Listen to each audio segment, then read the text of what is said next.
Sir DUCSU নির্বাচনের পূর্ব পর্যন্ত যতগুলো সিন্ডিকেট হবে আমাদেরকে রাখতে হবে, সে যেই হোক না কেন আমাদের শিক্ষার্থীদেরকে রাখতে হবে স্যার। স্যার আমাদের সিন্ডিকেট মিটিংগুলোতে কি শিক্ষার্থী প্রতিনিধিদের রাখা এখন উপযোগী না স্যার? এটা তো প্রয়োজন স্যার। আমরা কি ফেস করছি সেটা তো আমরা জানি, আমাদের শিক্ষকরা তো সবসময় সেটা সম্পর্কে অবগত না। কই স্যার ডাকসুটা কই স্যার? ডাকসুটা কই স্যার? আমাদের আন্দোলনটা হয়েছিল স্যার হচ্ছে গিয়ে ছাত্র এবং জনতা শিক্ষক সবাইকে একসাথে নিয়ে। স্যার আমাদের ক্যাম্পাসে আমরা ছাত্ররা স্যার সবচেয়ে বেশি। এখন স্যার এইখানে স্যার আমাদের সিন্ডিকেট সভাতে আমাদের মাঠে ভিজে ভিজে বারবার একটা নিরপেক্ষ সিন্ডিকেট সবার জন্য স্যার হচ্ছে গিয়ে বারবার চাওয়া লাগে। এখানে কেন স্যার সিন্ডিকেট সভায় যদি আমাদের জন্যই স্যার ডিসিশন নেওয়া হয় তাহলে আমাদের প্রতিনিধি কেন স্যার হচ্ছে সিন্ডিকেট সভা স্যার রাখা হচ্ছে না? তোমরা খুব সেন্সিবল এবং এই আইনটা হয়েছে 1973 সালে। এটা আমার সংসদে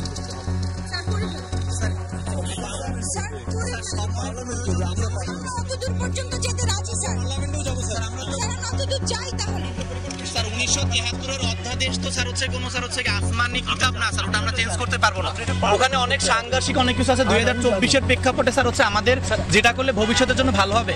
অধ্যাদেশকে অবশ্যই ওভাবে করে স্যার হচ্ছে পুনর্গঠন স্যার হচ্ছে করতে হবে। সারা বাংলাদেশ যেখানে সংস্কার হচ্ছে সেখানে কেন স্যার দাবিগুলো খুব জরুরি, এই জন্যই তোমাদের এই কার্যক্রমটা জরুরি। একটা ছেলেকে বুকে পাড়া দিয়ে তার এইখানে গুলি করেছে, তার একটা স্কুটাম কেটে ফেলতে হয়েছে, এরকম বিভৎস আছে। এটা কোনোদিনও আর হওয়া উচিত না। আমি ওই দিনও বলেছি যে তোমরা হলে আমার ভ্যানগার্ড, তোমরা যদি না চাও শিক্ষার্থীরা না চাইলে এটা কোনোদিনও হওয়া সম্ভব না। কিন্তু স্যার আমাদেরকে তো হুমকি ধমকিও দেওয়া হচ্ছে স্যার। আমি বলছি ভাই, আমি শেষ করি। হুমকি ধমকি দেওয়া হচ্ছে, আমাদের সিকিউরিটিটা কই ক্যাম্পাসে স্যার? যারা ক্যাম্পাসে দলীয় রাজনীতির বিরুদ্ধে কথা বলতেছে তাদেরকে বিভিন্নভাবে ট্যাগ দেওয়া হচ্ছে। লিগ ট্যাগ দিচ্ছে স্যার। লিগ ট্যাগ দেওয়া হচ্ছে স্যার। যে লিগকে আমরা সরাইছি, স্বৈরাচারকে আমরা সরাইছি, আমাদেরকে এখন লিগের ট্যাগ দেওয়া হচ্ছে। শিক্ষার্থীরা আন্দোলন করলো, আমাদের 9 দফার 7 নম্বর দফাটাই ছিল যে দলীয় রাজনীতি নিষিদ্ধ করতে হবে। ছাত্র রাজনীতি আমরা 17 তারিখে আমরা এর আগে যখন হলে ঘুরেছি তোমরা জানো যে আমরা তোমাদের সব জায়গায় একটা প্ল্যাটফর্ম দেখেছি 10 জন 12 জনের, তাদেরকে আমাদের stand proctor doctor Rafiqul Islam already যোগাযোগ করেছেন। 17 তারিখে 2:30 তোমাদের সাথে আমরা বলবো, সেখানে প্রবোস্ট স্যাররাও থাকবেন। ওখানে যখন আবার ওটাতে আমরা ফর্মাল নিতে, স্যারও বলেছেন তোমরা জানো তোমাদের এই প্ল্যাটফর্মে আমরা একটা ফর্মাল লিড দিতে চাই। তো ওখানে যখন আমরা ওইটা একটা রেজলিউশন নিয়ে ফেলবো তখন আমাদের একটা গ্রাউন্ড হবে। এই গ্রাউন্ডটাকে যখন আমরা নেক্সট একটা স্বাধীন বাংলাদেশের উপযোগী সিন্ডিকেট পাবো, সেই সিন্ডিকেটে নিয়ে যাব, তখন এটা আমাদের জন্য সুবিধা হবে। এর বেশি তো আর এই মুহূর্তে বলা ডিফিকাল্ট, বুঝতে পারছো? স্যার সিন্ডিকেটটা এখন সময় উপযোগী না স্যার। সবাই নেই, তোমরা তো জানো এটা কন্ট্রোভার্সি ক্রিয়েট হয়ে যাচ্ছে স্যার। আমাদের এই দুটো দাবির জন্য তো কন্ট্রোভার্সি ক্রিয়েট হয়ে যাচ্ছে স্যার।